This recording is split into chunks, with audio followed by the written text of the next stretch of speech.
see. That's the thing with these old saws. It may not have needed. Oh, no, the plug is dry. Let's check for spark real quick. Yes, indeed. So I think what I'm gonna do, just because I've got this thing here, you can't shoot gas into those carbs. See that? They got that cover like that. But I'll show you a little secret. I'll show you a little secret.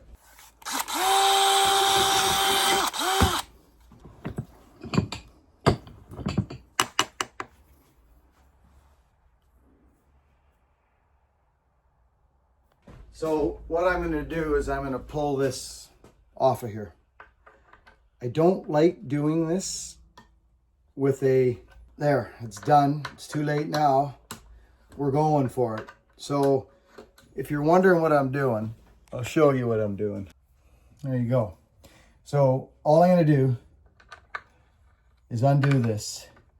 And hopefully this carburetor will sit there while I can swap this out and it won't go rattling off. It'll just sit there from the suction of years being on there.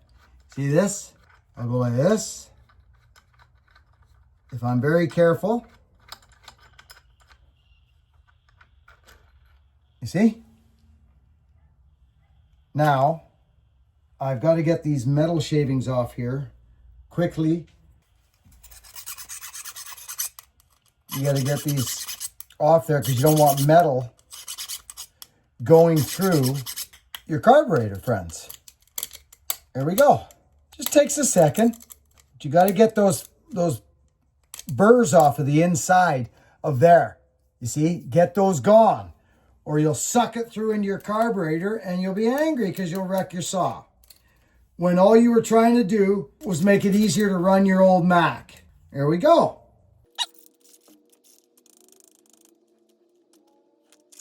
Okay, there's that. Now, I think we're pretty much ready to go. Now, we take these suckers off of here. We put this guy.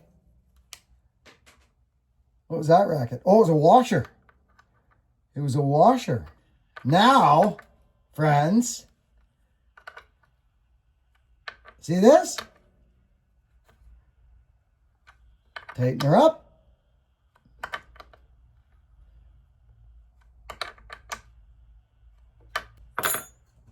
Check this out.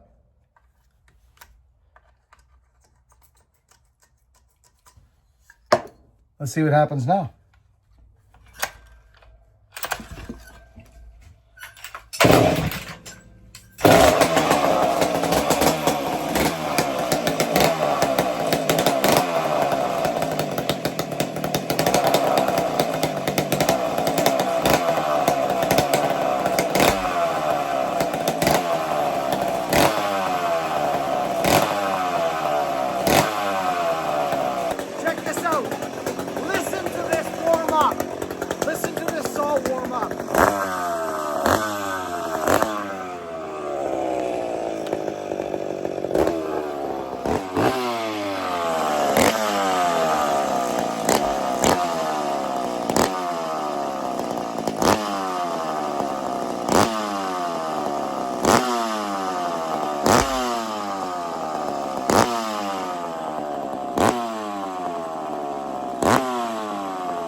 Lost my bar nuts.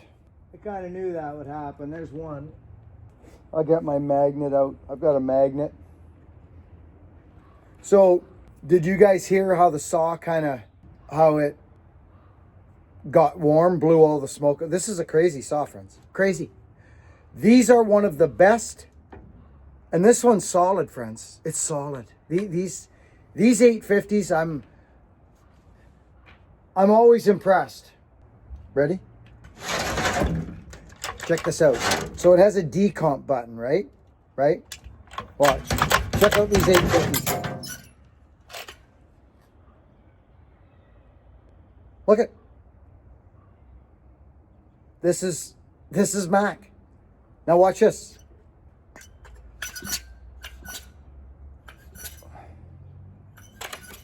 Oh my gosh. Ooh.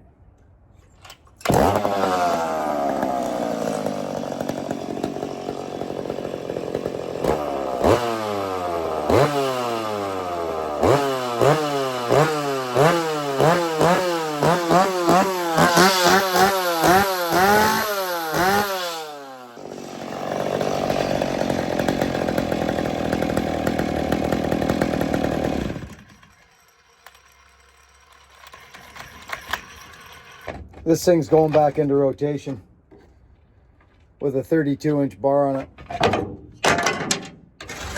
Let's set it up. All right. Well, friends, the Ripsaw boys sent me some Husky chain. I don't know. It's full house. I've got, friends, you're going to love this. Okay, let's start from scratch. Setting up my Mac. I got an old Windsor, friends, Mac bar, speed tip Windsor, 3/8 on the Mac. There she is. Look at it. It holds the bar with no dogs. Do you know what I mean? Like when you have long dogs down, they hold the saw. Well, this don't need it because it's a Mac. Now let's do something here. Okay, so this is Husky. It's called Rapid, and it's actually interesting, friends. It is. You can see it. Here's the thing with this chain. It's got quite a side beak, friends. Look, I'm going to show it to you. So how do you? The only thing is with some of these chains on the markets is how do you recreate that? How do you recreate that grind? Remember, it's out of the, look at the side beak on that in the daylight. Look in the daylight. So my question to you is how do you recreate that?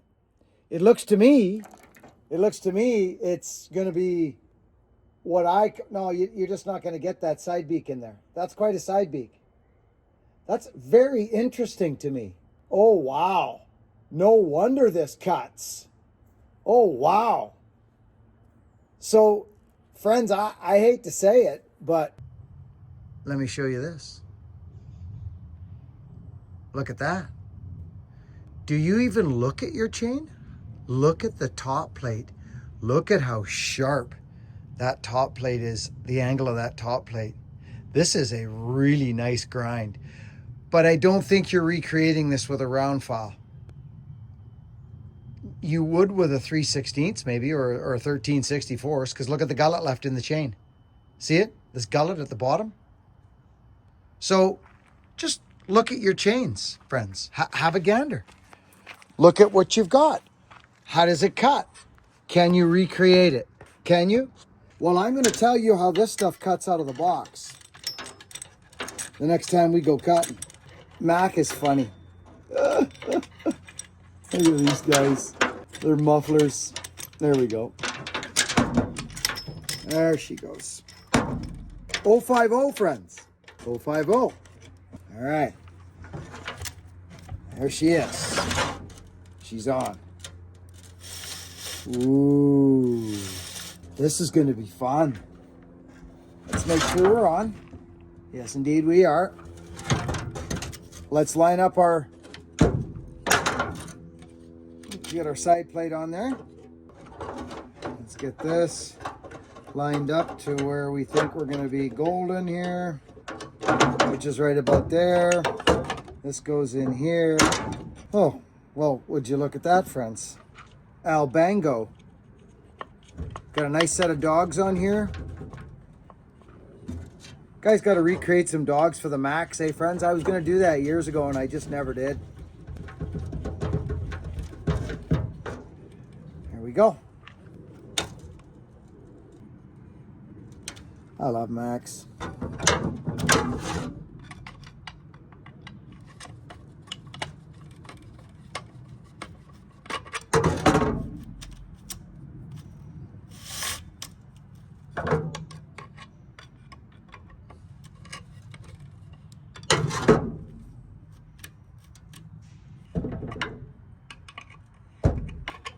So there we go.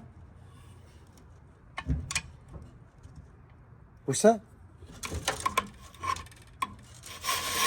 Look at this.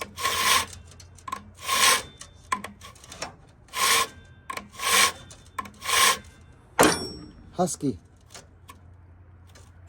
Full house. They call it rapid. Be nice to have a bigger set of dogs that drop down and hold that saw up like that. See, so it doesn't drop down like that now. A lightweight bar would do the trick too, but we'll get this running. You guys ready to run some Mac this week? What a beautiful, beautiful machine. Now, this chain cuts. I will tell you this right now. The Husky chain cuts. Oh, it's gonna cut. It is gonna cut, friends. All right. Yeah, exactly. Friends, welcome back to you. Quick outro. The Mac saws, friends, most of you know that have been following me for years, that they have a close spot in my heart, those Macs. And I still like to run them from time to time. But there's some models that really stood out for me as a user. The Pro Mac program was obviously incredible. The Super Pro program was incredible. Yeah, so there's a few. But this saw was a gift from Neil. Remember, we cut them big trees for Neil. And he opened up his shed that day and was like, "Bucking, take these saws." And I'm like, oh my gosh, there's an 850 there. I brought it home, did my little thing to it. It lit up and idled. I can't tell you how many times those old Macs have done that. It's rare you got to dive deep and pop the old flywheel off and get in and check the points. Well, I shouldn't say rare. You do have to do that from time to time. But anyways, we're going to go run this sucker. But today, I think right now, as a matter of fact, I'm going to chop a great big stinking cedar tree down that has died at Root Rot Ronnie's. And his daughter, get this, friends, his daughter is in a course right now of carving. So she wants an 8-foot like chunk. So we're going to go chop the tree down with an axe, and the butt of it, or an 8-foot chunk somewhere, is going to be for a carving, perhaps a small totem or something like that. So super excited about that. But I'm feeling pretty good, so I think we'll take it down with an axe, eh, friends? Yeah, the deputy, to be exact. Work hard, be honest, and be kind to one another. And I want to thank my members. Our members group is growing. It is a great place over there. We offered memberships to this channel approximately about 14 months ago, and she's trickling along, and it's a wonderful place over there. And I want to thank folks who actually recently purchased the the axes that we put up on the website. I throw axes up on the internet or my website from time to time in batches of 3 or 4. And I want to thank those folks that made those purchases. We're getting closer to our goal as far as our Australia trip is concerned. So thank you all so much. Work hard, be honest, be kind, and don't be afraid to get on an old Mac once in a while and get her going. Catch you on the next one.